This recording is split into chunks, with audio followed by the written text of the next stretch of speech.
Uncomfortable, or you need a break, or you want to get closer to the action, just raise your hand and we'll accommodate you. We're about to get to the heart of this matter. At this time, I'm going to ask the county attorney to stand and address you, and he's going to read the trial information, the document that charges the defendant the violation of statute. State of Iowa versus Andrew Christian Menken. Count 1 comes now. Benjamin John Smith, as prosecuting attorney of Sac County, Iowa, and in the name and by the authority of the state of Iowa, accuses defendant Andrew Menken of the crime of conspiracy to commit extortion. Committed as follows.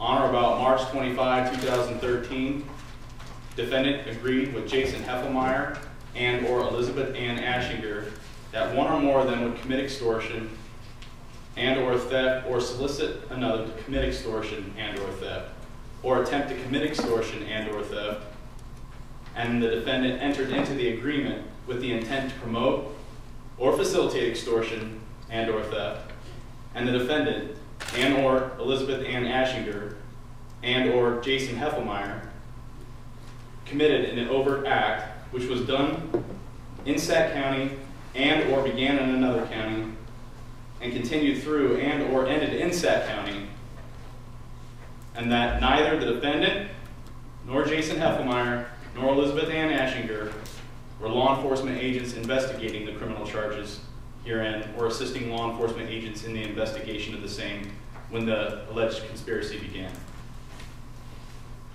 Count 2 comes now. Benjamin John Smith is prosecuting attorney of the state of Iowa, and in the name and by the authority of the state of Iowa, accuses defendant Andrew Christian Menken of the crime of extortion, committed as follows. On or about between April 8, 2013 and April 13, 2013, the defendant either directly or in the course of knowingly aiding and abetting Jason Heffelmeyer and or Elizabeth Aschinger threatened Randy Aschinger, a Sac County, Iowa resident, telling Randy Aschinger he would disclose personal information concerning Randy Aschinger, which would expose Randy Aschinger to hatred, contempt, and or ridicule if disclosed to another, unless Randy Aschinger paid defendant $55,555. The defendant intended to communicate these threats toward Randy Aschinger, and Randy Aschinger received these threats while physically present in Sac County, Iowa. The threats were made for the purpose of obtaining something of value for the defendant or other person. Count 3 comes now. Benjamin John Smith is prosecuting attorney of Sac County, Iowa, and in the name and by the authority of the state of Iowa, accuses defendant Andrew Christian Menken of the crime of theft in the second degree, committed as follows. On or about April 13, 2013, the defendant either directly or in the course of knowingly aiding and abetting Jason Heffelmeyer and or Elizabeth Aschinger took control of approximately $3,000 in the possession of or belonging to Randy Aschinger. The defendant did so with the intent to deprive Randy Aschinger of the approximate $3,000, and the $3,000 was in Sac County and belonged to and or was in the possession of Randy Aschinger at the time defendant exercised control over it. A true information. Signed, Benjamin John Smith.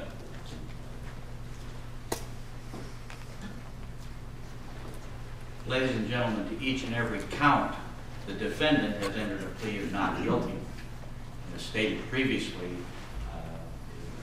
is presumed innocent until such time as the state has met its burden of proof, if it can. Having said that, does the state wish to present an opening statement? Yes, Your Honor.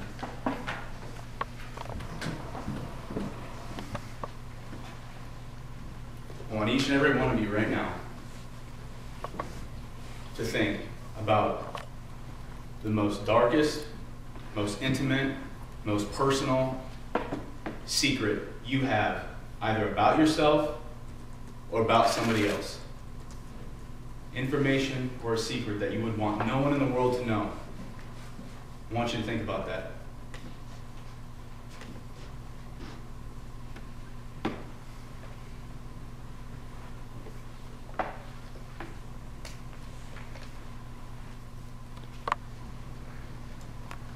In this case, victim, Randy Ashinger, had one of those secrets, had personal information. It's not flattering.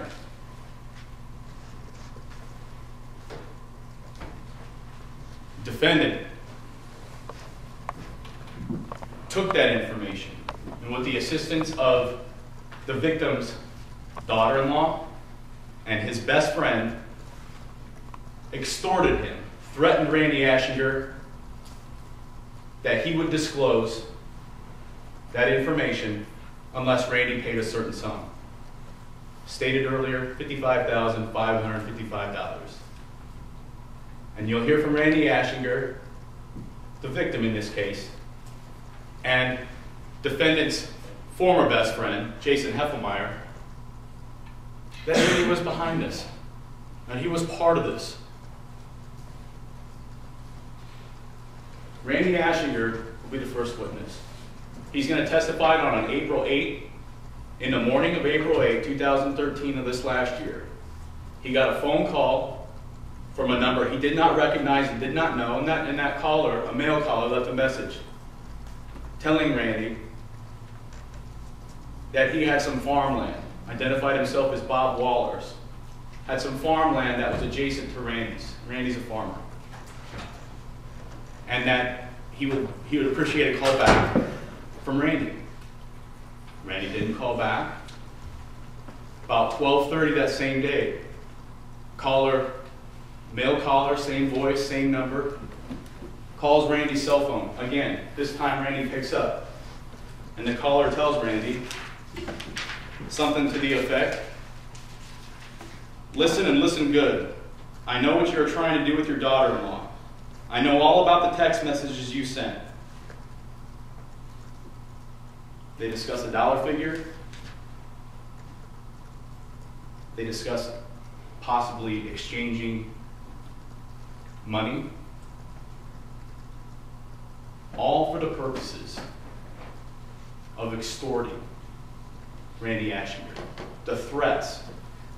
If you do not give me this $55,555, I will take these and I will show them to your wife. And it will be embarrassing.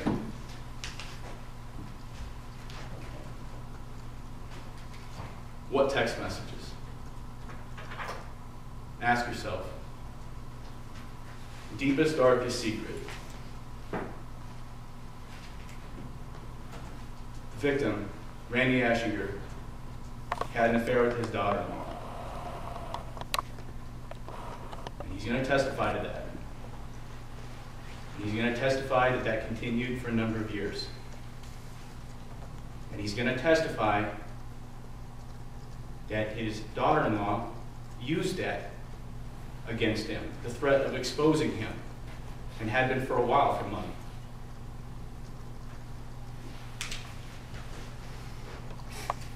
You're going to hear Randy say that when he got this phone call from Bob Wallers, he thought it was possibly something having to do with his daughter-in-law. So he confronts her. And when he confronts her, she says no. It's not me. I don't know anything about it.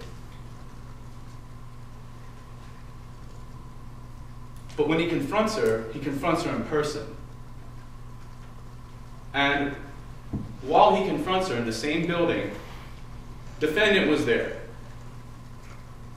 In short, the phone records will show, and the evidence will show, that shortly after Randy confronts Elizabeth, the same male caller sends a communication to Randy telling him to not go to Elizabeth, that she'll play dumb. You're going to be able to watch the defendant's interview with law enforcement. And he admits this. He admits he was there.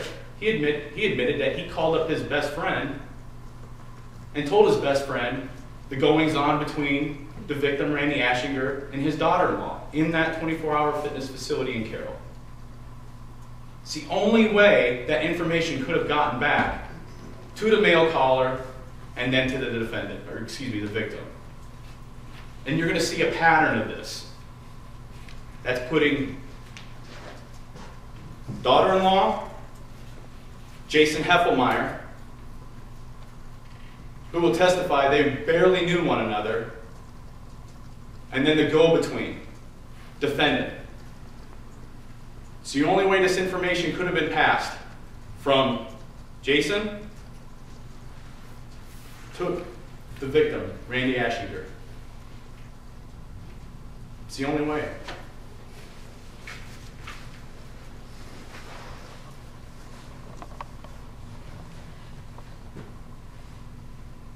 And if that couldn't get any more strange, you're going to hear about what the caller did next.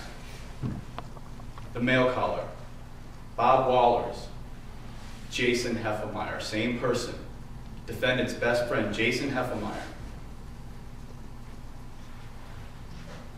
April 13, 2013, Saturday. Victim Randy Ashinger received a text message. Shoot for 7:30, Glidden. They're going to drop money. $55,555. They're going to drop money at a location in Glidden. Randy, at some point, goes to law enforcement, and law enforcement's following him all the way to Glidden. And about the time they get to Glidden, the victim, Randy Ashinger, with money in hand, receives another phone call or a text message, a communication that says, change of plans. We're going to meet in Boone. Walmart parking lot, Boone, Iowa. Randy and law enforcement team following him, head to Boone.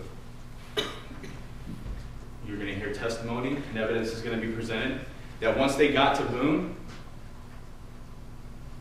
the victim got another call or text giving him certain directions within the city of Boone proper of where to drop the money. You're going to hear that the Randy Ashinger, the victim in this case, with his own money, drove to the location the caller told him to go to, and he dropped the money. Then you're going to learn that the money got picked up, and somebody started walking off with this. We noticed because there was a GPS tracker in it. Defendant's best friend is going to come here and testify that it was Jason Heffelmeyer who was picking up the bag, who was walking with it.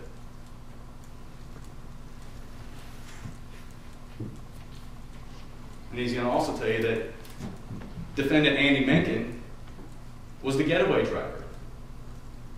That Andy Menken was in Boone at the time this happened. That Andy Menken and him had a conversation about the plan and how it was going to go down that night and how they were going to get the money. He had full knowledge of what was going on that night. And he decided he wanted to be the getaway driver.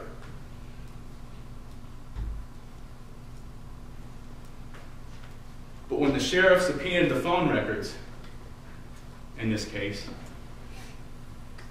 and you're gonna see a map.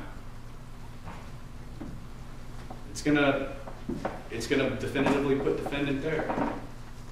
Phone records identify that there was communications between the defendant, who we now know to be Jason Heffelmeyer, his best friend.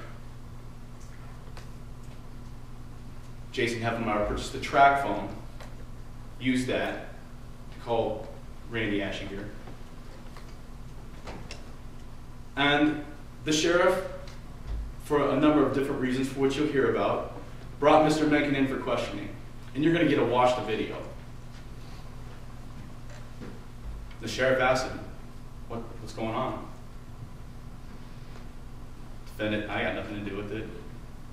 Sheriff asked, well, why did your personal cell phone call Randy's cell phone? Defendant says, I don't even know Randy barely. Why would I have his number in my phone? The sheriff asked Mr. Menken where he was at 9 o'clock, April 13th. Defendant said, I was home, Carol. You're going to watch the sheriff walk out, walk back in with a set of phone records, and demonstrate and prove that the defendant, his personal cell phone was pinging off the towers in Boone. The same time the money was dropped, the GPS tracker had it moving. So what's he tell the sheriff? You're going to witness a complete 180 backtrack, where the defendant then tells the sheriff, well, wait, I do know something about this, but you're going to have to try to believe me on this because here goes. I met my best friend in Ames. We drove separately. I got into his car, and we just started driving to Boone for no reason. Defendant was in Carroll. Defendant was going home that night. But his friend, Jason Heffelmeyer, who lives in northeast Iowa, they get in a car about 8:15, and they head to Boone. And defendant's telling the sheriff, right, we were just driving. And I want you to ask yourselves, how many times you've gotten in a car with somebody and not know where you're going or what you're doing? But you're going to hear that as the explanation. They get in the car and they drive towards his house with no plan. And then the defendant tells the sheriff, but when we got to Boone or got around Boone, then my best friend Jason told me, oh, there's this elaborate plan going on that he's been planning for weeks, and detailed track phone. I've been setting Randy up, and defendant told the sheriff that Jason Heffelmeyer, the one who reportedly concocted all this, turned and looked at him and said, "Are you in or out?" Then the defendant said, "I'm out." That's what he told the sheriff. The problem is it's physically impossible for him to have been out. According to the defendant, after he said, "I'm out," his best friend drives him back to Ames. And then defendant followed him back to Boone. That's defendant's story. The problem is, the phone records got him in Boone that entire time. It's physically impossible for his version of the story to have happened the way it did. And I'll do even one better. After this, most direct route between Boone and Ames and Carroll, Highway 30. After the money drop goes bad, you're going to hear the best friend Jason Heffelmeyer tell you that when he picked up the money and started walking, that he saw a cop car fly by. He dropped the bag and took off running. What they didn't know that night is a deputy wrecked his car, crunched it, crashed it.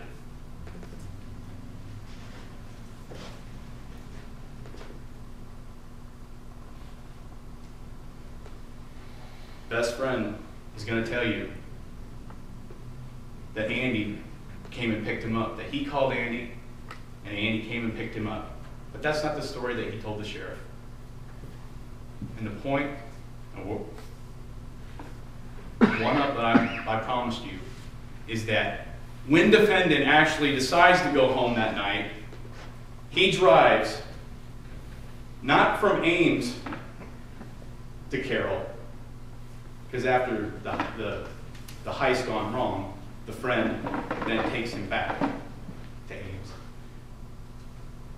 Defendant drives from around Ames down south and takes 141 all the way back to Carroll.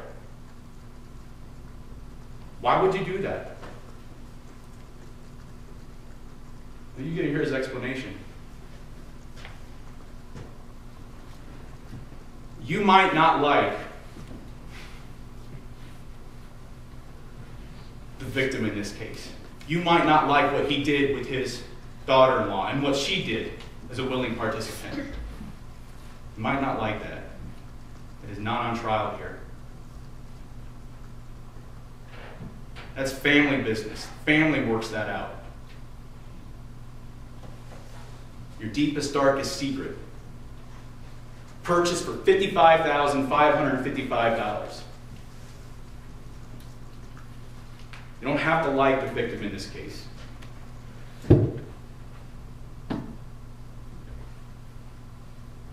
I appreciate your time. And all I can ask from here forward is that you use your common sense and the reasonable intellect that you all said you had during voir dire. I'll put the pieces together for you, and then you can go back and deliberate. And when you do, you may not find that defendant did all the acts, but just like Jack, Jim, and Jeff, he was one of them. And you're going to find that he is, and the law will state that he is just as responsible as the other two. Thank you for your attention. Thank you, Your Honor. As with all things, I guess, there's another side of the story. No one is going to dispute that this is an ugly, messy situation. Owen, that works on the side of Uralic here, is going to tell you that they're glad they're here. We're certainly not. The defendant does not have to testify. No one can make him testify. That's the Fifth Amendment. But at this point in the proceedings, he has told me that he wants to testify because he wants to straighten out some things. And basically, his testimony will be something along these lines. He, at some point, met and became acquainted with this Jason Epfelmeyer, whom none of us know. But they did become friends, and they became the kind of friends that even after, you know, they were separated from each other by distance and stuff, they texted or talked daily. He thought Jason was a good, loyal, upright friend.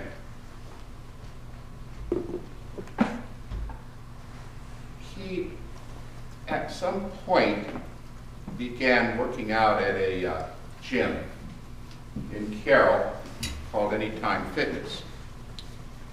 One of the owners of Anytime Fitness became Elizabeth Ashinger. She was also a personal trainer. Andy went there a lot and worked out. Over a course of time, Elizabeth and Andy developed a friendship, a close friendship. She started relying on him. She started telling him her deepest, darkest secrets. She started telling him when she was upset. He discovered through her telling him that she suffered from anxiety, that she suffered from depression, that she's taking medication, that she's having some horrible problem in her life.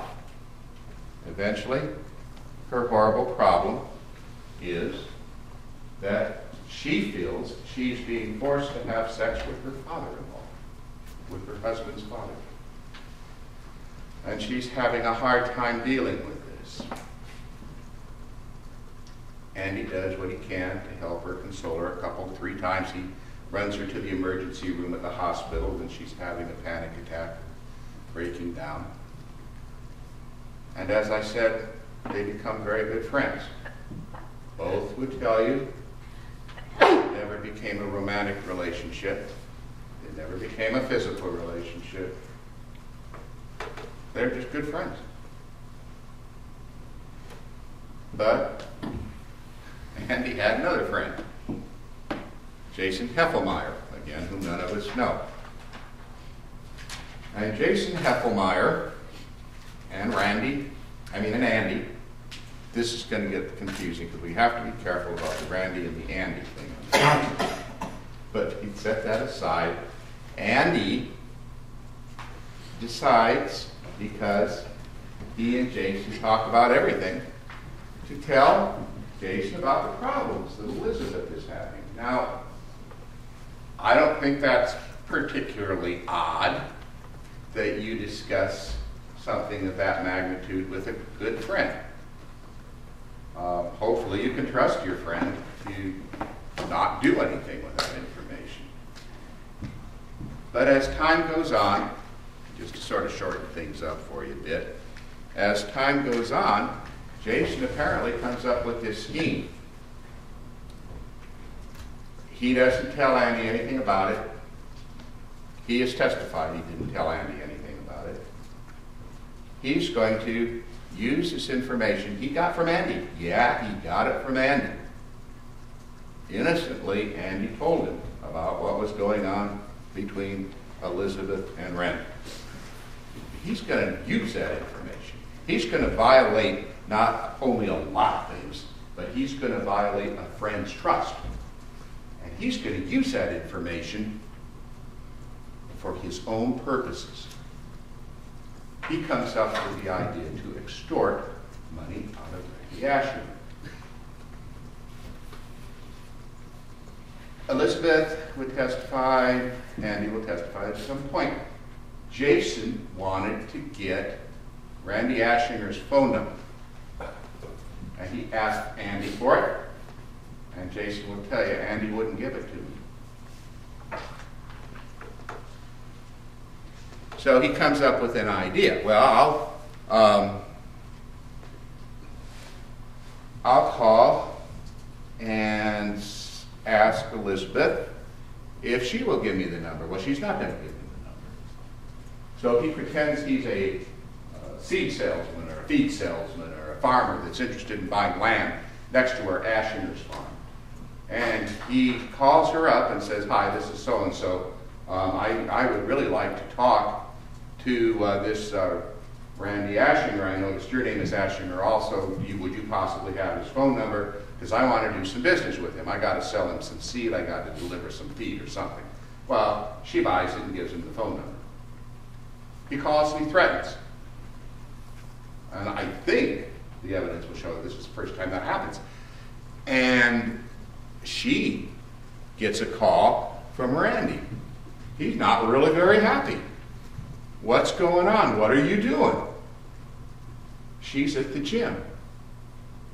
She tells Andy, who is standing right there with her at the gym. He's upset. He goes outside and he does pick up his cell phone. And he calls Jason, says, "Whatever you're doing, knock it off." Or words to that effect. Well, time goes on. And April 13th comes along. Last April 13th, 2013. Andy is divorced. He has children, and he's divorced. During this particular period of time, he and his ex-wife are giving some thought to reconciliation. They're working with each other, especially concerning the kids. They're working with each other. So they plan a family outing. They're going to go to one of those, pizza fun places in Des Moines, where the kids can eat pizza and play games and do all that stuff. It's not Chuck E. Cheese, but it's sort of a thing sort of like that. And off they go. So Andy takes his car, and he and his now ex-wife meet up at the Lowe's parking lot in Ames. It's a good place to meet up. He leaves his car there. gets in with his ex and the kids, and they go down to Des Moines and have this family day. Now, he had also made plans and gotten a call or a text or something from Jason Heffelmeyer saying, you know, we're going to go watch games or a fight or something like that after we're done with dinner. And Andy, I think, says to Jason, well, you know, why don't you come and eat with us? Because you haven't seen Rachel and the kids for a while. And he says, that'd be a great idea. I'd love to. So they go to Ames. At that point, he is in his wife's car with his kids. And they go to Ames. They look around for a restaurant. It's crowded in Ames. They finally find a restaurant on the very western side of Ames called Wallabies. And that's where they go and they eat. Now, at some point, remember, Andy thought that he and Jason were going to go someplace else and watch a big screen wrestling match or something. So, wife and kids get in her car and go back home. And Andy gets in Jason's car and leaves his car now at Wallabies. I guess if you're confused, it's because I missed a step where they stop at Lowe's and he picks up his car and then they all meet at this restaurant. So they got Andy's car's there and his wife's car's there. She and the kids go home. He gets in Jason's car and off they go. And I think the evidence up to this point is going to be fairly conclusive that this is really the first time that Andy gets any indication that there is a plot afoot to extort Randy Ashinger that night by Jason Heffelmeyer. Because Jason tells Andy, we're going to go to Glidden. Why are we going to Glidden? Well, there's a bar there I like, whatever. But then he says, no, we changed my mind. I'm going to go to Boone. Why are you going to Boone? So Jason says, I got a really cool idea where we can make some money. Andy listens to it, and Jason says, so are you in or are you out? Now remember, this is the very first time he knows about this. And he's in Jason's car. He says, I'm out. Are you nuts? I don't want any part of this. I don't want anything to do with this. At one point in Jason Heffelmeyer's interview with the sheriff, he says that. That's what Andy said. Well, Jason pulls into a wooded area in Boone, stops the car, gets out and wanders off. Andy gets a call related to his work. He takes care of that. I'm not staying around here. This guy's going to have to find me. So he takes the car and he goes off to, I believe, McDonald's and sits in the parking lot. After all of this craziness goes down with the airplane overhead and the GPS and the money bag that either did or didn't have money in it and all this and that, Jason realizes that he's in trouble. Law enforcement knows what's going on.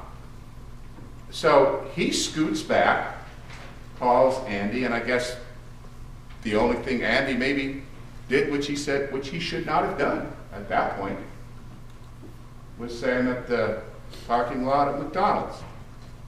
Jason came back, said the whole thing blew up, didn't work. Randy gets in the passenger seat now. Jason drives Jason's car back to Ames so Andy can pick up his car. Now, this is a problem. It's been a problem for me, and I've discussed it with Andy the whole time. Now, Andy decides to go home. He has to go home. The evening, as far as he's concerned, is shot. So he gets in his car and starts thinking, I'm going to get involved in this thing.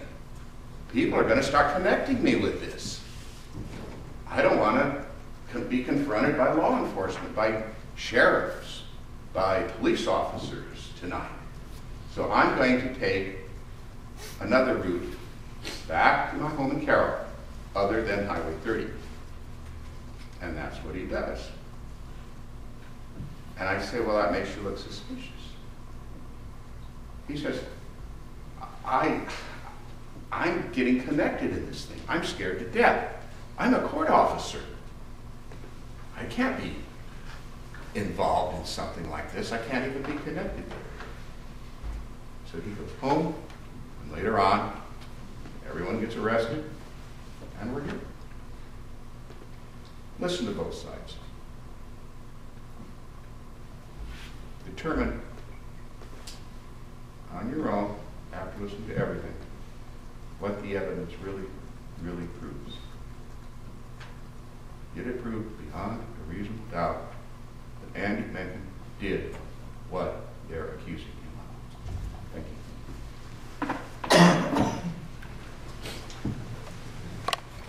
you. I think we're close enough to noon, and I think we're going to break right now. Be back here at 1 o'clock. We'll try and get started right at 1 o'clock, and I think the evidence will come in fairly quickly. And I'll see you then. Remember that admonition, and just go enjoy your evening. Thanks. Please stand.